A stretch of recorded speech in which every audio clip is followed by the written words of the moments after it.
विविध पाठशाला में स्वागत है आप सबका।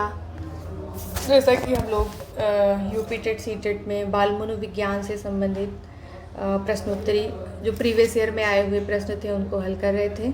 शुरू करते हैं। चलिए, पहला प्रश्न है आज का, निम्न में से कौन सा लक्षण किसी मानक उपकरण के लिए सर्वाधिक वांछनीय होता है? वांछनीय मतलब आवश्यक होता है। विकल्प है आपका विश्वसनीयता, वैधता, वस्तुनिष्ठता या मानक। तात्पर्य क्या है कि कौन सा लक्षण किसी मापक उपकरण के लिए, मापने के बहुत सारे मनुष्य का व्यवहार मापा जा सकता है, या फिर किसी व्यक्ति के सकारात्मक नकारात्मक पक्षों को मापा जा सकता है, किसी वस्तु की गुणवत्ता मापी जा सकती है, या फिर किसी घटना के कारणों को जाना जा सकता है। तो इन सब के लिए कुछ महत्वपूर्ण घटक का प्रयोग किया जाता है। तो उस घटक को या मापक जो होते हैं उनके लिए सबसे आवश्यक, सर्वाधिक आवश्यक क्या होता है कि जो भी आप घटना के आकलन के लिए जो भी टूल्स इस्तेमाल कर रहे हैं उनका वैलिड होना बहुत ज़रूरी होता है।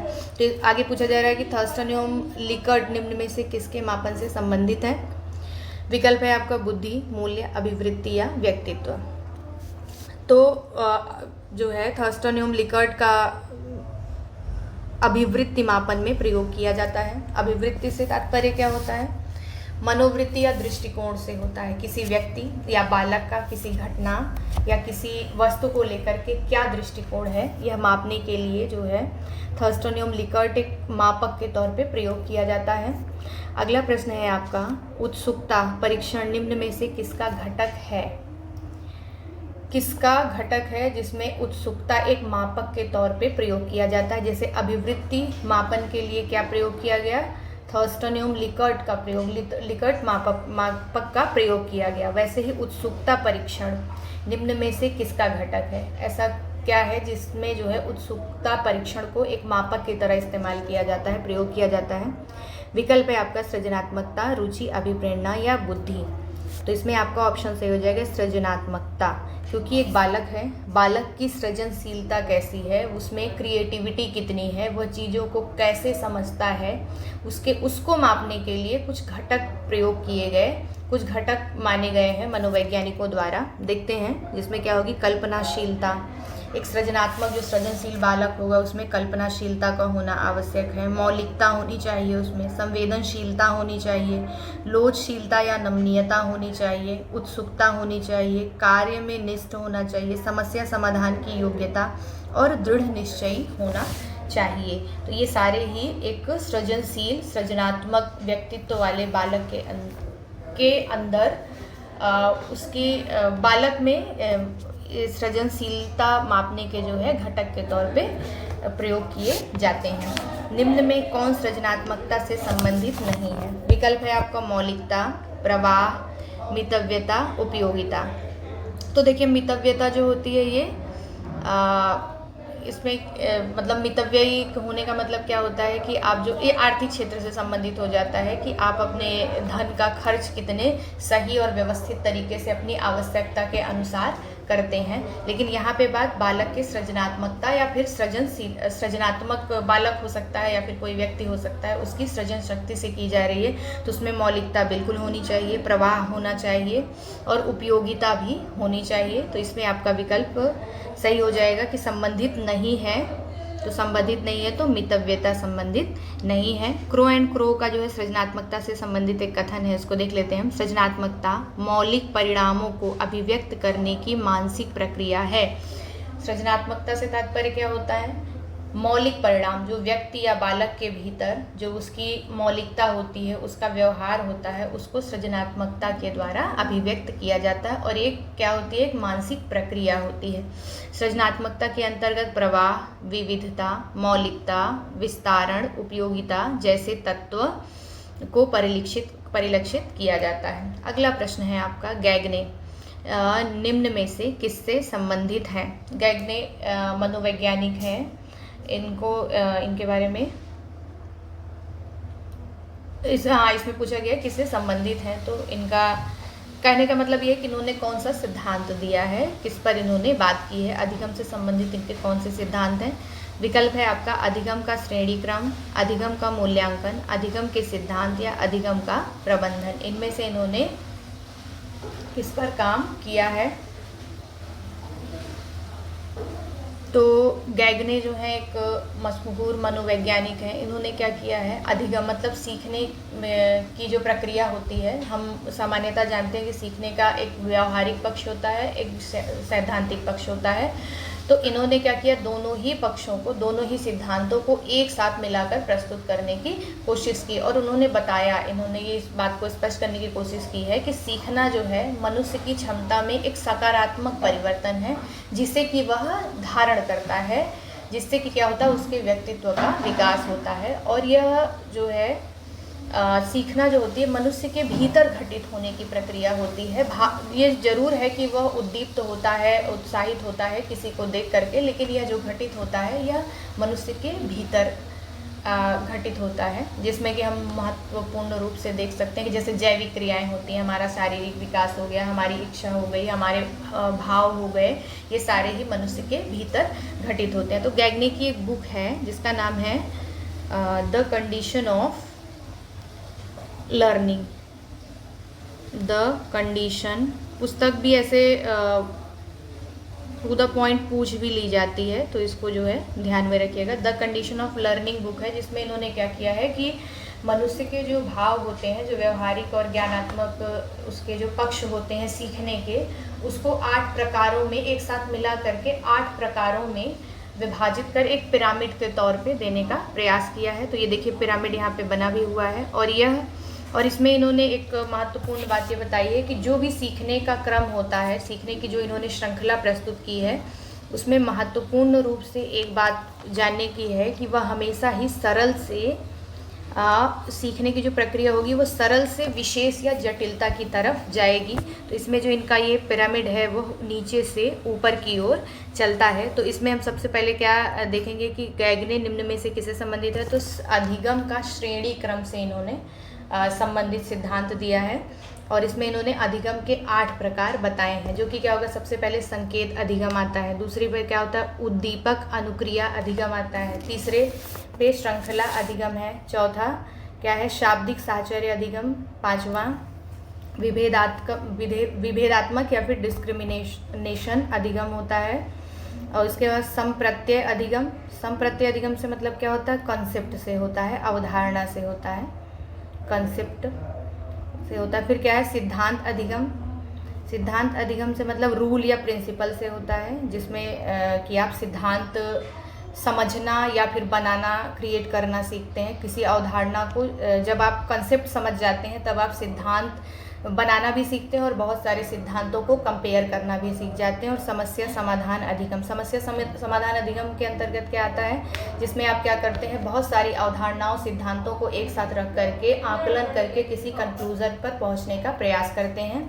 तो ये जो है श्रेणी अधिगम का श्रेणी क्रम किसके द्वारा प्रतिपादित किया गया है, तो गैगने के द्वारा किया गया है। अगला प्रश्न है आपका, बुद्धि लब्धि के संबंध में क्या सत्य है। बुद्धि लब्धि मतलब आईक्यू लेवल से होता है, सत्य क्या है, बुद्धि आयु में व्युत्क्रमी संबंध होता है, कालानुक्रमिक आयु से प्रत्यक्षता संबंधित होता है, कालानुक्रमिक आयु से व्युत्क्रमी संबंध होता है, या बौद्धिक तथा कालानुक्रमिक आयु से प्रत्यक्षता संबंधित होता है। तो इसमें बुद्धि लब्धि से मतलब आईक्यू लेवल से होता है। व्यक्ति रूप से क्या देखेंगे कि बुद्धि लब्धि का जो कंसेप्ट है ये दिया किसने है, सबसे पहले तो हम इस पॉइंट को देखेंगे, तो विलियम स्टर्न है, नोट कर लीजिएगा क्योंकि ऐसे भी पूछ लेता है टू द पॉइंट भी कि किसने अवधारणा दी है, किसके द्वारा कंसेप्ट दिया गया है, तो विलियम स्टर्न ने दिया है, 20वीं शताब्दी के आसपास दिया है इन्होंने।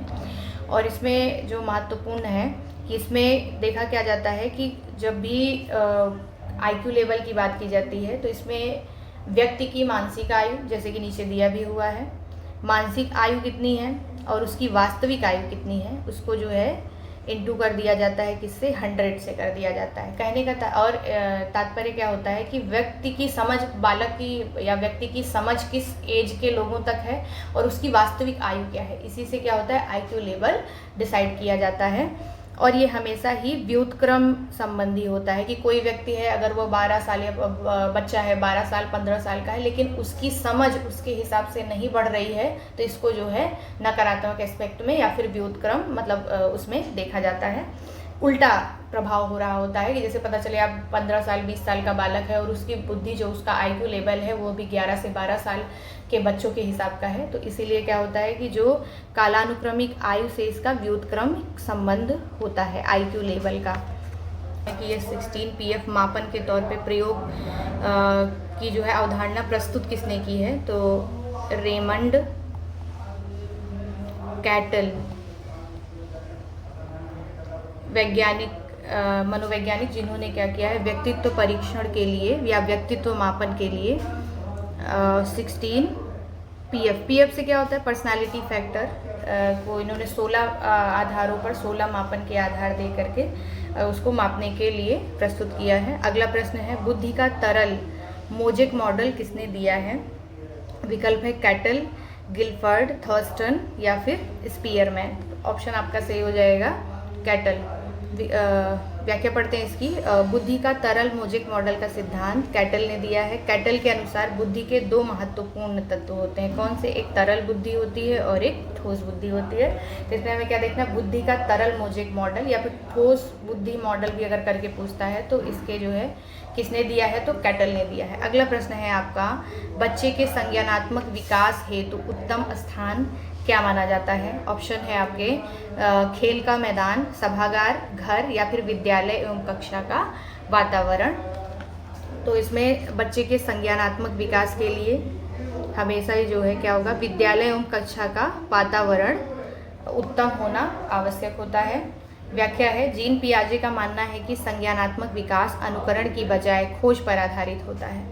बच्चे के संज्ञानात्मक विकास हेतु विद्यालय एवं कक्षा का वातावरण उत्तम होना ही चाहिए, जहां वह वस्तुओं को देखकर, सुनकर, स्पर्श करके, गंध के द्वारा, स्वाद के माध्यम से ज्ञान प्राप्त करता है। अगला प्रश्न है आपका, अभिप्रेरणा का मूल स्रोत क्या है। अभिप्रेरणा से तात्पर्य क्या होता है, मोटिवेशन से। मोटिवेशन के मूल स्रोत क्या होते हैं, तो हमें ध्यान रखिएगा कि अभिप्रेरणा के मुख्य रूप से 4 घटक होते हैं, जिसमें आता है आवश्यकता, चालक या फिर प्ररोध कहते हैं जिसको, प्रोत्साहन होता है, प्रोत्साहन या उद्दीपन, और अंतिम चौथा जो होता है वो होता है प्रेरक। तो इसमें जो सबसे महत्वपूर्ण होता है वो होती है आवश्यकता।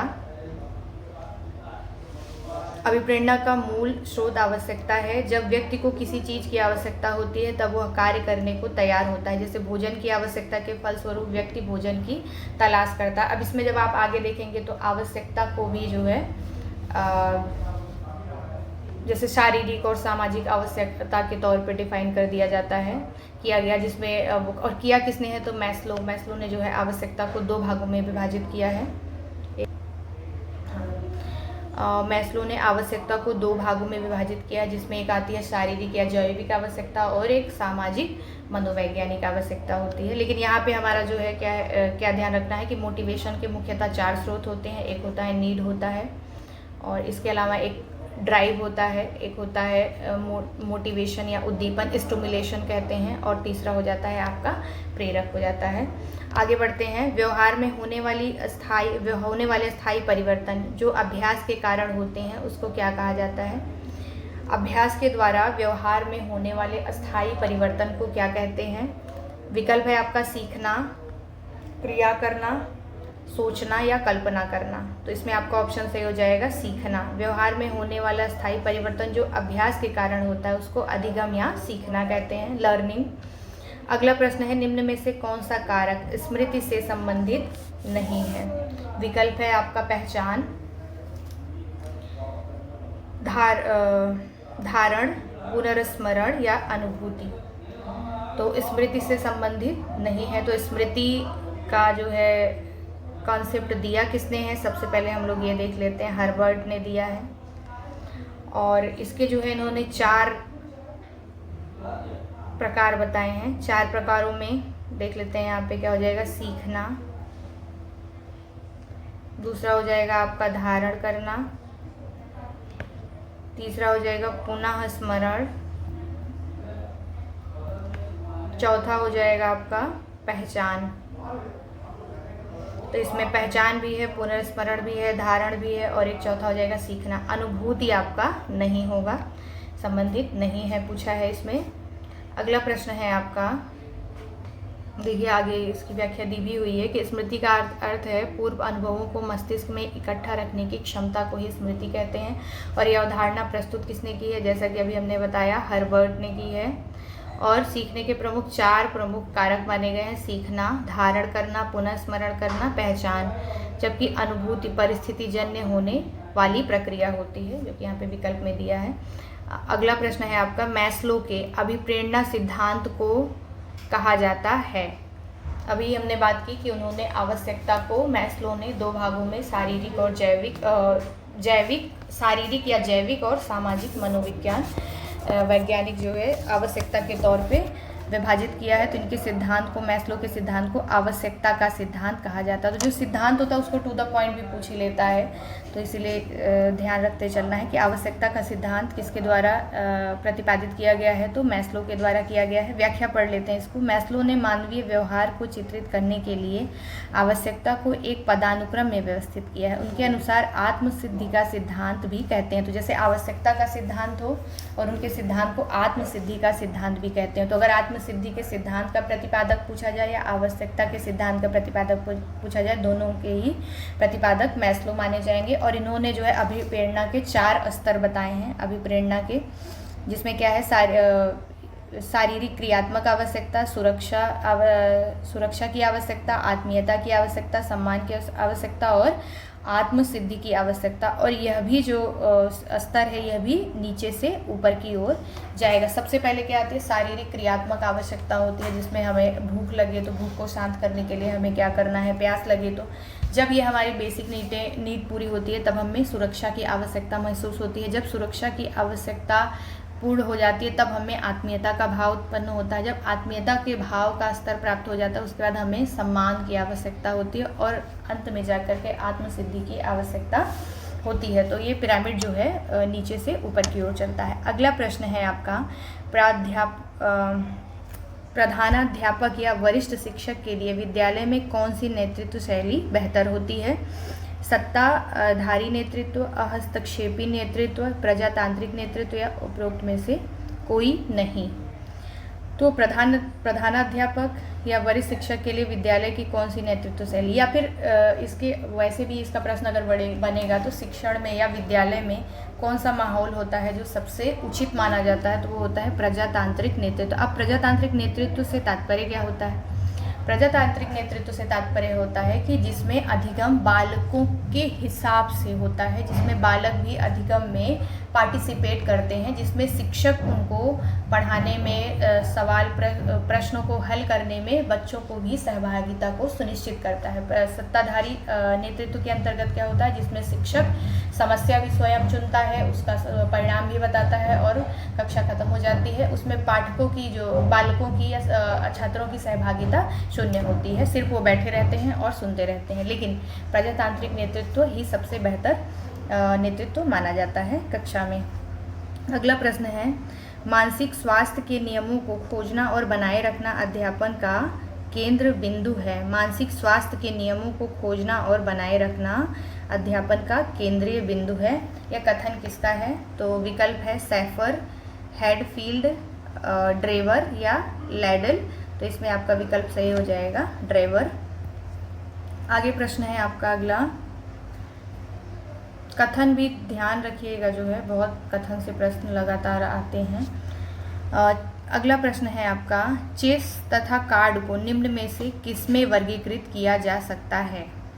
लड़ाई वाले खेलों में, प्रायोगिक खेलों में, बौद्धिक खेल या फिर गतिमान खेल। चेस और कार्ड दोनों ही जो है मानसिक IQ क्षमता से संबंधित होते हैं, तो इसलिए इसको बौद्धिक खेलों की श्रेणी में रखा जाएगा।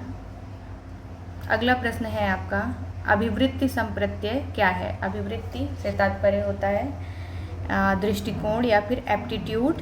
संप्रत्यय कंसेप्ट होता है। ये कंसेप्ट किससे संबंधित होता है? वो होता है क्रियापरक होता है। नहीं, ऑप्शन, अच्छा विकल्प के तौर पे हम लोग पढ़ेंगे, हमें लगा कैसे। तो इसमें ऑप्शन है आपका संज्ञान परक, संवेगात्मक, क्रियापरक या फिर सभी। तो इसमें आपका ऑप्शन सही हो जाएगा, यह सभी ही जो है एप्टीट्यूड के, अभिवृत्ति के कंसेप्ट होते हैं।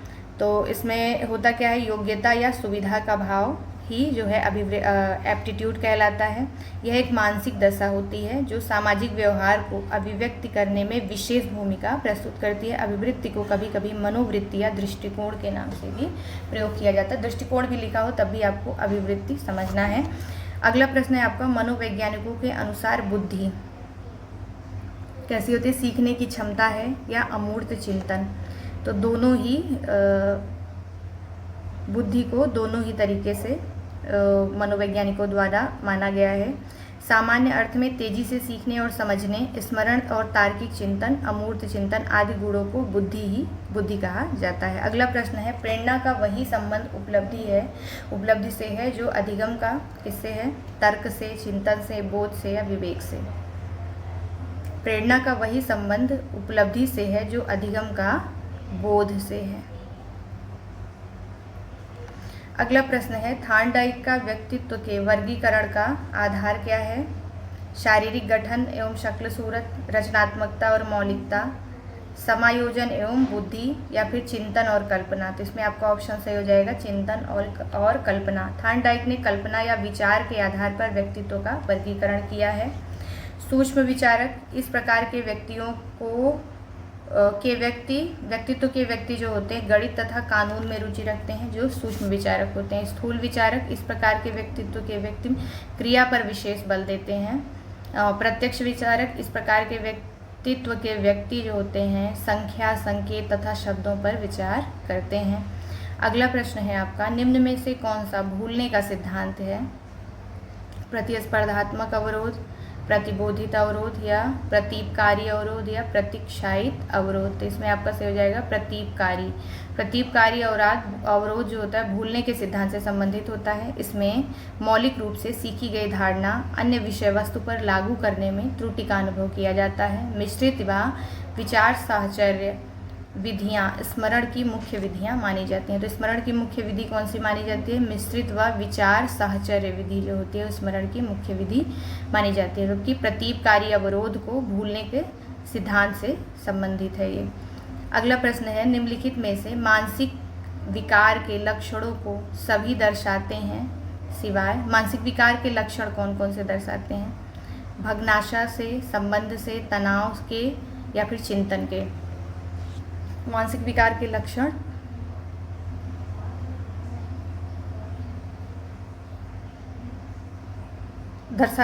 मानसिक विकार संबंध से संबंधित नहीं है, इसमें यह नहीं दर्शाता। इसके अलावा भग्नाशा, तनाव और चिंतन ये जो है मानसिक विकार के लक्षणों को दर्शाता है। मानसिक विकार रोग है के लक्षण इसके द्वारा परिस्थितियों और अन्य कारणों के आधार पर भिन्न हो सकते हैं। मानसिक बीमारी के लक्षण भावनाओं, विचारों, व्यवहार को प्रभावित करते हैं। इससे क्या होता है? तनाव, चिंता, भग्नाशा, भूल एवं त्रुटि मानसिक विकार के लक्षण के तौर पे जाने जाते हैं। अगला प्रश्न है, विकास के किस काल को अत्यधिक दबाव और तनाव का काल कहा जाता है? तो विकास के काल में किशोरावस्था एक ऐसी अवस्था होती है जिसको अत्यधिक दबाव और तनाव का काल कहा जाता है। अगला प्रश्न है, पावलोव ने सीखने के अनुबंधन प्रतिक्रिया सिद्धांत का प्रतिपादन किस पर प्रयोग करके किया है? तो आपको पता है कि कुत्ते पर उन्होंने प्रयोग किया था। अगला प्रश्न है,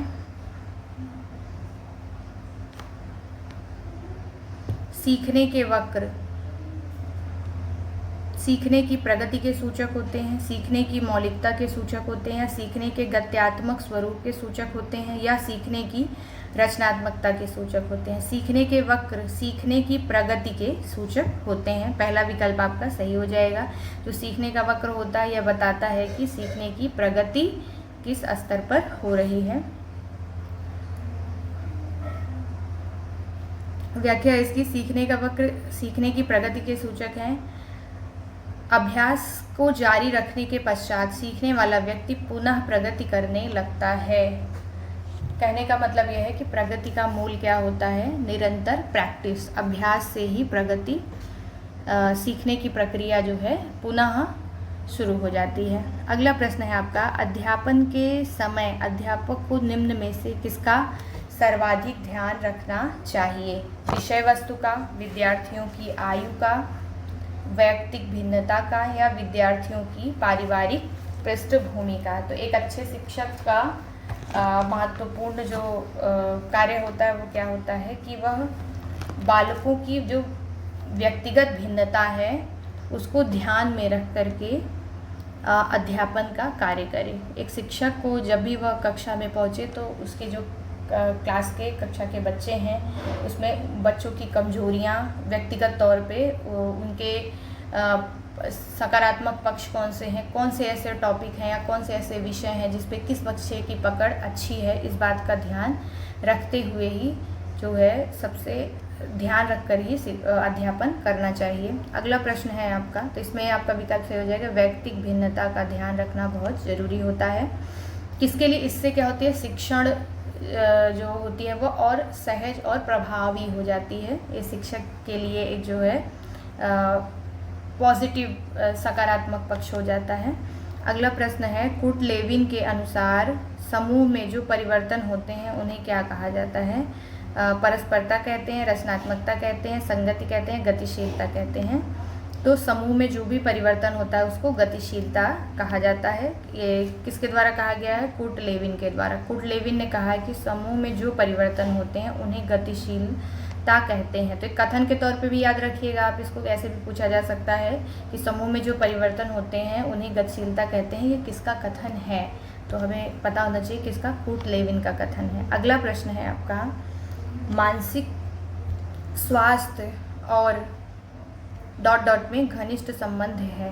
तो मानसिक स्वास्थ्य और समायोजन में घनिष्ठ संबंध माना जाता है। वातावरण के साथ समायोजन की क्षमता मानसिक रूप से स्वस्थ व्यक्ति का संकेत है। अतः मानसिक स्वास्थ्य और समायोजन में घनिष्ठ संबंध है। कहने का मतलब क्या है कि कोई भी व्यक्ति किस परिस्थितियों में खुद को एडजस्ट कर ले, ढाल ले, और ये क्या होती है? समायोजन और मानसिक स्वास्थ्य का घनिष्ठ संबंध होता है। अगर आपकी जो मेंटल कंडीशन है अच्छी है तो आप किसी भी परिस्थिति को बहुत अच्छे से, सिचुएशन को टैकल कर पाएंगे, और अगर आपकी मानसिक अवस्था या स्वास्थ्य ठीक नहीं है तो आप जो है पैनिक करेंगे और परिस्थिति को ठीक से हैंडल नहीं कर पाएंगे। अगला प्रश्न है, निम्न में से कौन अधिगमकर्ता को अधिक स्वतंत्रता देता है?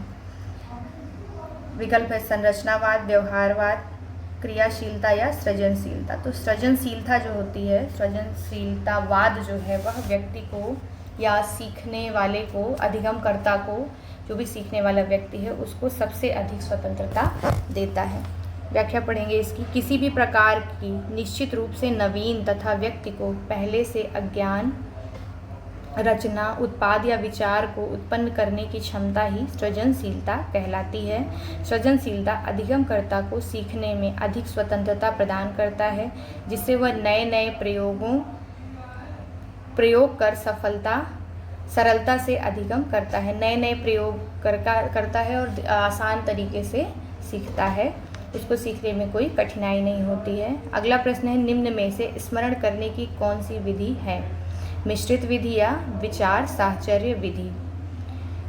तो इसमें दोनों ही विधियां आपकी सही मानी जाएंगी, दोनों ही विकल्प आपका सही होगा। तो इसमें ऑप्शन आपका सी सही हो जाएगा, ए और बी दोनों सही है। स्मरण की प्रमुख विधियां देखते हैं, पूर्ण विधि, आंशिक विधि, मिश्रित विधि, विराम विधि, अविराम विधि, सक्रिय विधि, निष्क्रिय विधि, और विचार साहचर्य विधि, वाहन विधि और निरीक्षण विधि। ये सारी जो है स्मरण की प्रमुख विधियां मानी जाती हैं।